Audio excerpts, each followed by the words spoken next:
sholat, tapi pikiran melayang. Begini jawaban Rasulullah yang menggetarkan hati. Pada suatu majelis Rasulullah, suasana terasa begitu tenang. Para sahabat duduk melingkar menyimak setiap perkataan beliau dengan penuh perhatian. Namun, di antara mereka, ada seorang sahabat yang tampak gelisah. Jemarinya saling menggenggam, matanya menunduk, dan napasnya terasa berat. Setelah beberapa saat ragu, ia akhirnya mengangkat wajah dan berkata dengan suara lirih, "Wahai Rasulullah, aku ingin bertanya, tetapi aku khawatir pertanyaanku ini akan membuatku semakin malu di hadapan Allah." Rasulullah pun tersenyum lembut, menatapnya penuh kasih sayang. "Katakanlah, wahai saudaraku, tidak ada pertanyaan yang membuat seseorang hina jika ia bertanya untuk mencari kebaikan."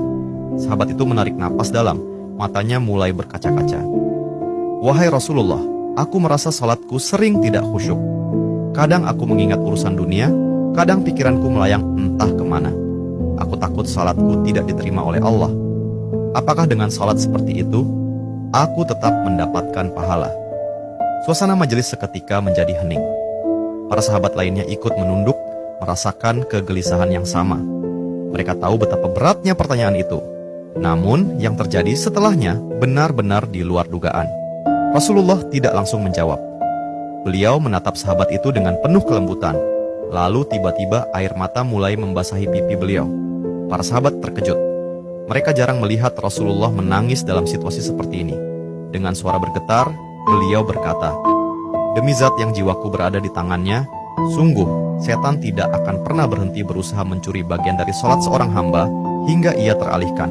Tetapi ketahuilah, Allah tetap melihat usahamu."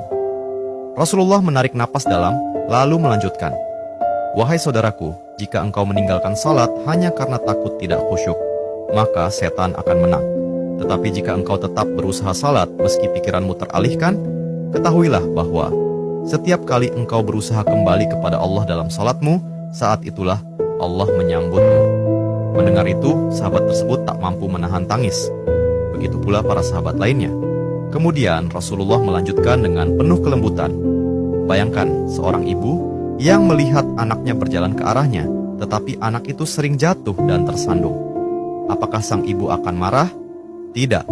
Ia justru akan berlari menghampirinya, mengangkatnya, dan mendekapnya erat. Itulah Allah. Ia lebih penyayang daripada seorang ibu kepada anaknya. Selama engkau terus kembali, Allah akan selalu menerimamu." Air mata mengalir di pipi sahabat itu. Kata-kata Rasulullah begitu menusuk hatinya. Sejak hari itu, ia tidak lagi putus asa dalam sholatnya.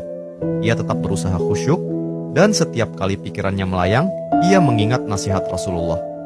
"Setiap kali engkau berusaha kembali, saat itulah Allah menyambutmu." Jangan pernah berhenti. Berusaha. Jika kisah ini membuka wawasan kita, yuk berbagi. Biar banyak yang tercerahkan. Setiap satu kebaikan dibalas Allah 10 kali kebaikan. Barokallah forever. Amin ya Rabbal Alamin ya Mujibas Sailin.